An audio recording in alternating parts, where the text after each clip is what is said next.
Today I'm going to be showing you how to use displacement maps to add some extra detail and realism to your scrapbook pages.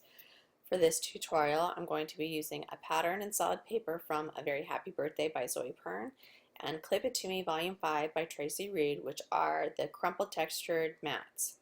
I'm going to start with kind of a before picture so you can see how you would normally use these, which is just to have a pattern paper clipped to the mat, and here we have an overlay setting, and there's nothing wrong with this at all, but I'm going to show you how to tweak it and make it just a little more real.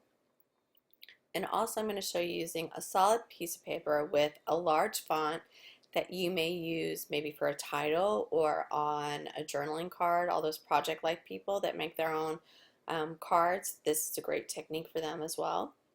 And we'll come back to this after we do our thing so you kind of can see a before and after. And I have cheated and set everything up so you don't have to watch me doing a lot of dragging and dropping. And we can go to work. So here is our base, which is the mat, and Tracy's are already black and white. However, if your source image is not a black and white image, it does need to be converted, and you can do that by going to Image Adjust, Black and White. And since ours is, we can move on, and we are going to adjust the levels. And we're going to use these sliders, the black and white, and we're going to kind of slide them in. We want our source image, which is what we make our map out of, to have a lot of contrast, because what a displacement map does is it forces the image that you're mapping to morph to the black and white pixels. So there really needs to be a lot of contrast. So I think that is going to work for us. And now we're going to add some blur, because while we want a lot of contrast, we don't want so much contrast that it's pixelated, because when we morph our objects, we don't want them to morph pixel by pixel. We want kind of a general area. So let's go ahead and filter, blur, Gaussian blur, and we want to just get it to where there's still a lot of contrast, but the individual pixels are not spotty. And with this technique, I'll just tell you step by step, it's going to vary a lot, your settings, and if you'll just do it a few times and kind of play and experiment, you will get a really good idea of what might work for each situation.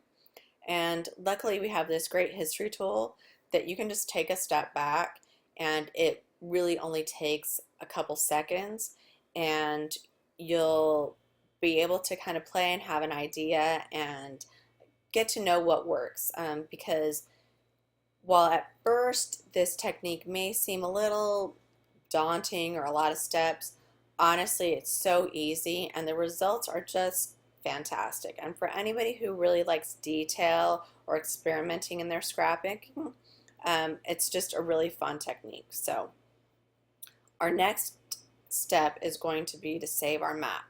So we're going to File, Save As, and we're going to make sure to put it someplace where it's easily found. I'm going to just stick mine right on my desktop, and it needs to be saved as a Photoshop document. So we're going to go ahead and save that.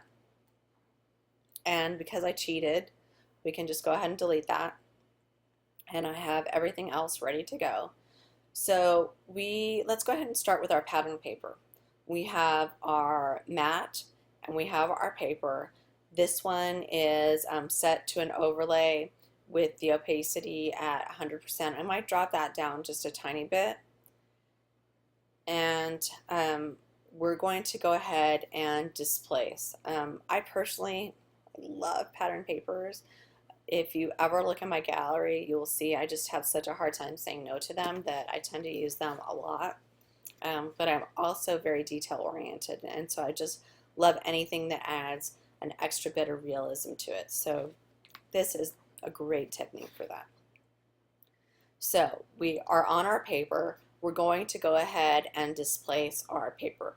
We're going to go to Filter, Distort, Displace, and This is one of the areas that I was talking about. You really kind of have to play with. Um, it just depends on the source. It depends on what you're mapping. And I think this is actually a little bit high.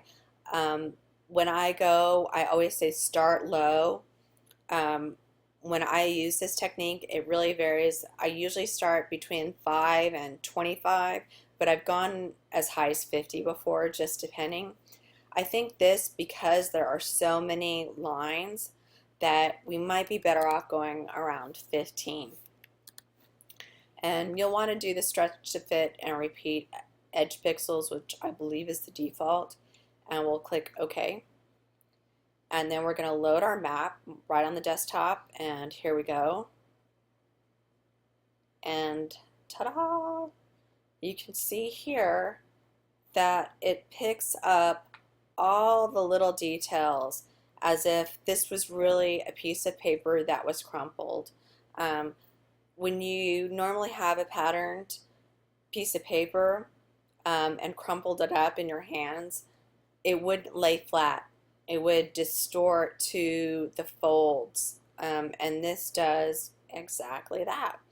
And sometimes you might need to play with the blend modes a little bit and the opacity, but honestly I'm pretty happy with this. I might boost it a little bit just because I like the brightness. You can also duplicate if that works for you. So I'm gonna go ahead and I think leave that as is because I like that. And let's go ahead and do our font next. So this is our title that we've started with, and we're going to go to Filter, Distort, Displace. We're going to use the same mat. We're going to go ahead and rasterize that. And here, because there's a big area here, and a lot of this, especially through here, is rather flat, I think we might need to boost the distortion a little bit. So I'm going to go ahead and go to 20 and load that same map up again. And you'll see how that font distorts with the underlying pixels. And I just like this a lot, although I do think I wish it was a little bit darker. So I'm going to go ahead and Alt and move that up, and I'm going to adjust the blending a little bit to make it a little bit darker.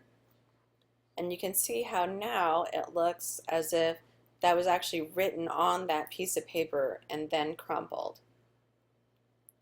And we can now do some side-by-side comparison. I'm going to drag this off and, okay, Photoshop.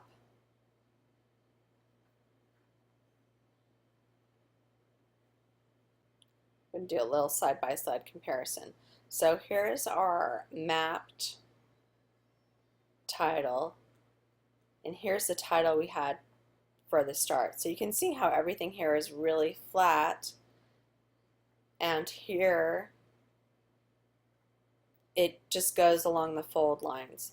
And let's check our pattern paper next. Here's our displaced pattern, which follows all those crinkles, and then here is our just regularly clipped, and you can see all these lines here, they're still straight, which it doesn't look bad, but it's just not as realistic as this.